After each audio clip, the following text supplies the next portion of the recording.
ओम श्री गणेशाय नमः। मित्रों, आज इस वीडियो के माध्यम से हम बात करेंगे श्री सीता राम का विवाह और एवं विदाई। इस पे मित्रों हम चर्चा कर रहे हैं और अपने पिछले वीडियो में इसका फर्स्ट भाग हमने मित्रों आपसे साझा किया था और उसी के आगे की कथा मित्रों इस वीडियो के माध्यम से हम साझा करेंगे। जय धुनि बंदी वेद धुनि मंगल गान निशान, सुनि हर सही बर सही विबुध सुर तरु सुमन सुजान। जय ध्वनि बंदी ध्वनि वेद ध्वनि मंगल गान और नगाड़ों की ध्वनि सुनकर चतुर देवगण हर्षित हो रहे हैं और कल्प वृक्ष के फूलों की वर्षा कर रहे हैं। कुंवरो कुंवरी कल भावरी देही, और नयन लाभ सब सादर लेही। जाई न बरनि मनोहर जोरी, जो उपमा कछु कहो सो थोरी। वर और कन्या सुंदर भावरे दे रहे हैं। सब लोग आदर पूर्वक उन्हें देख देख कर नेत्रों का परम लाभ ले रहे हैं। मनोहर जोड़ी का वर्णन नहीं हो सकता, जो कुछ उपमा कहूँ वही थोड़ी होगी।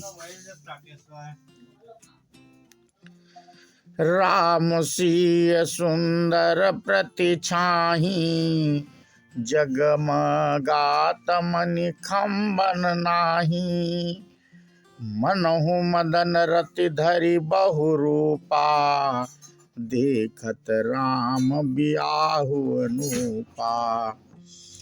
श्री राम जी और श्री सीता जी की सुंदर परछाई मणियों के खंभों में जगमगा रही है, मानो कामदेव और रति बहुत से रूप धारण करके श्री राम जी के अनुरूप विवाह को देख रहे हैं।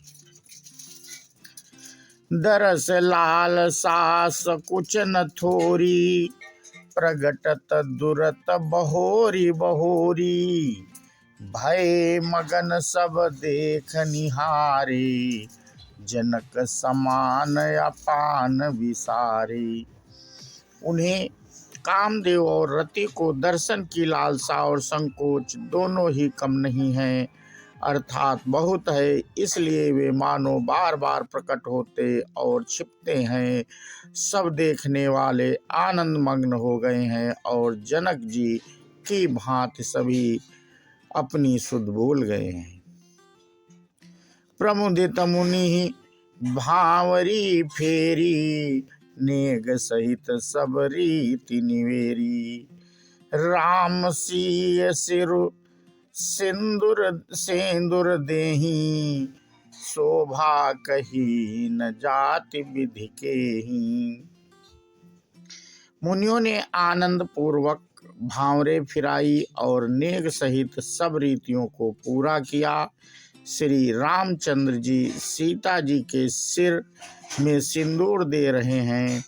यह शोभा किसी प्रकार भी कहीं नहीं जाती। अरुण पराग जलज भरिनी के, शशि भूष अहिलोभ अमी के।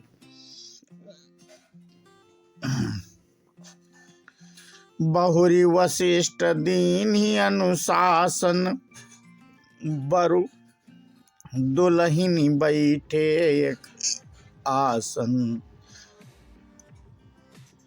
मानो कमल को लाल पराग से अच्छी तरह भरकर अमृत के लोभ से सांप चंद्रमा को भूषित कर रहा है।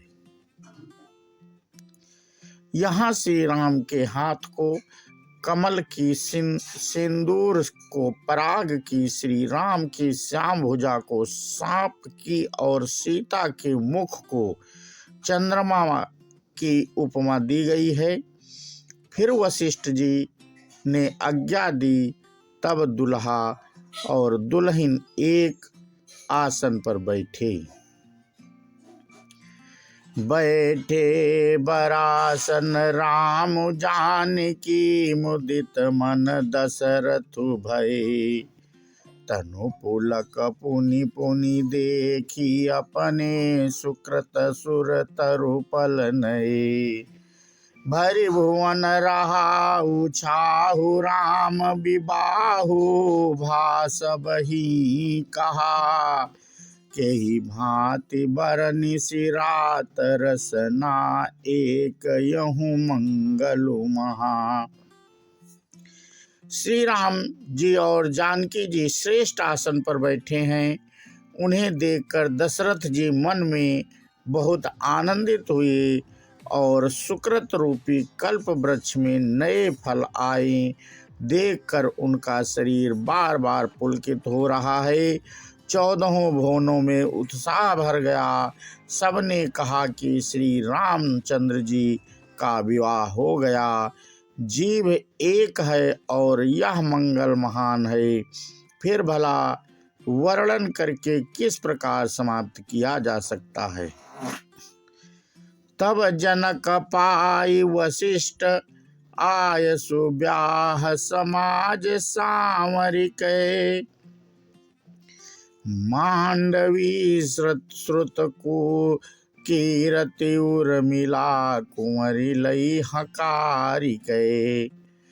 कुश केतु कन्या प्रथम, जो गुणशील सुख शोभामयी। सब रीति प्रीति समेत, करी सो ब्याह नृप भरतहि दई। तब वशिष्ठ जी की आज्ञा पाकर जनक जी ने विवाह का सामान सजाकर मांडवी जी, श्रुत की कीर्ति जी और उर्मिला जी, इन तीनों राजकुमारियों को बुला लिया। कुश ध्वज की बड़ी कन्या मांडवी जी को, जो गुणशील सुख और शोभा की रूप ही थी, राजा जनक ने प्रेम पूर्वक सब रीतियां करके भरत जी को ब्याह दिया। जानकी लघु भागिनी सकल, सुंदरी शिरोमणि जानिकै। सो तनय दीन्ही ब्याहि, लखन नहीं सकल विधि सन्मानिकै। जेहि नाम श्रुत कीरति, सुलोचनी सुमुखी सब गुण आगरी। सो दई रिपुसूदनहि, बौ भूपति रूप सिल उजागरी। जनक जी की छोटी बहन उर्मिला जी, जानकी जी की छोटी बहन उर्मिला जी को सब सुंदरियों में शिरोमणि जानकर उस कन्या को सब प्रकार से सम्मान करके लक्ष्मण जी को ब्याह दिया। और जिनका नाम श्रुत कीर्ति है और जो सुंदर नेत्रों वाली, सुंदर मुख वाली, सब गुणों की खान और रूप तथा शील में उजागर हैं, उनको राजा ने शत्रुघ्न को ब्याह दिया। अनुरूप बर दुलहिनी परस पर, लखि सकुच ही हरसही। सब मुदित सुंदरता, सराहहि सुमन सुरगन बरसही। सुंदरी सुंदर बरन सा, सब एक मंडप राजही। जनु जीव उर चारि, अवस्था विभुन सहित विराजही। दुल्हा और दुल्हने परस्पर अपने अपने अनुरूप जोड़ी को देखकर सकचाते हुए हृदय में हर्षित हो रही हैं। सब लोग प्रसन्न होकर उनकी सुंदरता की सराहना करते हैं और देवगण फूल बरसा रहे हैं। सब सुंदरी दुल्हनें सुंदर दूल्हों के साथ एक ही मंडप में ऐसी शोभा पा रही हैं मानो जीव के हृदय में चारों अवस्थाएं जागृत, स्वप्न, सुषुप्ति और तुरीय अपने चारों स्वामियों विश्व, तेजस, प्राज्ञ और ब्रह्म सहित विराजमान हो। मुदित अवधपति सकल सुत बंधुन समेत निहारी, जनु पाए महिपाल मणि क्रियन सहित फलचारी। सब पुत्रों को बहुओं सहित देखकर अवध नरेश दशरथ जी ऐसे आनंदित हैं मानो वे राजाओं के शिरोमणि क्रियाओं, यज्ञ क्रिया, श्रद्धा क्रिया, योग क्रिया और ज्ञान क्रिया सहित चारों फल अर्थात धर्म, काम और मोक्ष पा गए हों। जसि रघुबीर ब्याह विधि बरनी, सकल कुंवर ब्याहे ते ही करनी। कहीं न जा कछु दाय जबूरी, रहा कनक मणि मंडप पूरी। श्री रामचंद्र जी के विवाह की जैसी विधि वर्णन की गई, उसी रीति से सब राजकुमार विवाहे गए। दहेज की अधिकता कुछ कहीं नहीं जाती, सारा मंडप सोने और मणियों से भर गया। कंबल बसन विचित्र पटोरे, भांति भांति बहुमोल न थोरे। गजरथ तुरग दास अरुदासी, धेनु अलंकृत काम दुहासी। बहुत से कंबल, वस्त्र और भांति भांति के विचित्र रेशमी कपड़े जो थोड़ी कीमत के ना थे अर्थात बहुमूल्य थे, तथा हाथी, रथ, घोड़े, दास दासियां और गहनों से सजी हुई कामधेनु सरीखी गायें। वस्तु अनेक करिय की मिलेखा, कहीं न जाई जानहि जिन देखा। लोकपाल अवलोकि सिहाने, लीनी अवधपति सब सुख माने। अनेकों वस्तुएं हैं जिनकी गिनती कैसे की जाए, उनका वर्णन नहीं किया जा सकता। जिन्होंने देखा है वही जानते हैं, उन्हें देखकर लोकपाल भी सिहा गए। अवधराज दशरथ जी ने सुख मानकर प्रसन्न चित्त से सब कुछ ग्रहण किया। दीन जाचकनि जो जहि भावा, उबरा सो जनवास ही आवा। तब कर जोरी जनक मृदुबानी, बोले सब बरात सन्मानी। उन्होंने वह दहेज का सामान याचकों को जो जिसे अच्छा लगा दे दिया। जो बच रहा वह जनवासे में चला आया। तब जनक जी हाथ जोड़कर सारी बारात का सम्मान करते हुए कोमल वाणी से बोले, सन्मान सकल बरात आदर दान विनय बड़ाई कै। प्रमुदित महामुनि वृंद वृंदे, पूज प्रेम लड़ाई कै। सिरुनाय देव मनाय सब सन, कहत कर संपुट किए। सुर साधु चाहत भाव सिंधु की, तो सजल अंजलि दिए। आदर, दान, विनय और बड़ाई के द्वारा सारी बारात का सम्मान कर राजा जनक ने महान आनंद के साथ प्रेम पूर्वक लड़ाकर लाड़कार के मुनियों के समूह की पूजा एवं वंदना की। सिर नवाकर देवताओं को मनाकर राजा हाथ जोड़कर सबसे पहले कहने लगे कि देवता और साधु तो भाव ही चाहते हैं, वे प्रेम से ही प्रसन्न हो जाते हैं। उन पूर्ण काम महानुभावों को कोई कुछ देकर कैसे संतुष्ट कर सकता है? क्या एक अंजलि जल देने से कहीं समुद्र संतुष्ट हो सकता है? कर जोरी जनक बहोरी, बंधु समेत कौशल राय सो। बोले मनोहर बयन सानि, स्नेह शील सुभाई सो। संबंध राजन रावरे, हम बड़े अब सब विधि भये।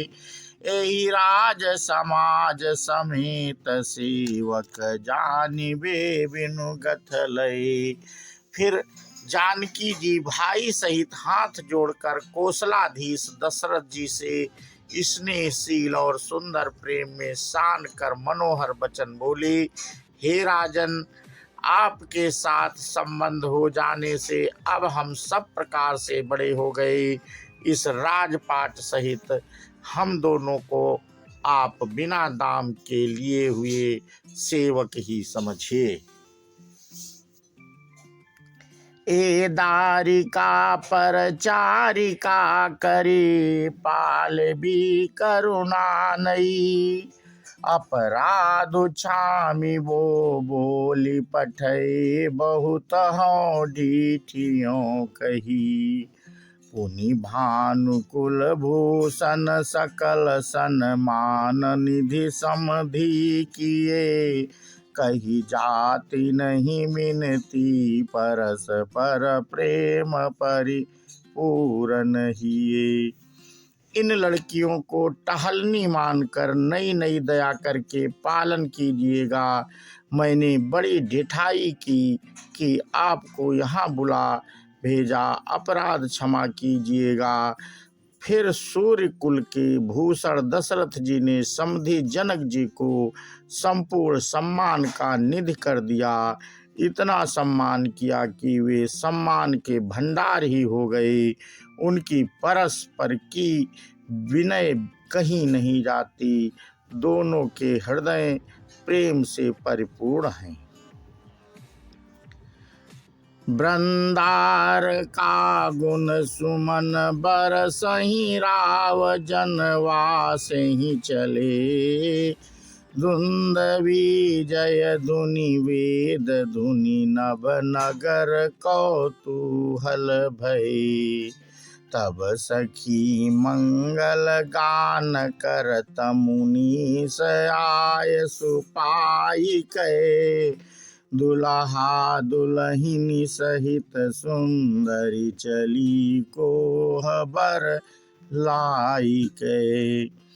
देवतागण फूल बरसा रहे हैं और राजा जनवासे को चले।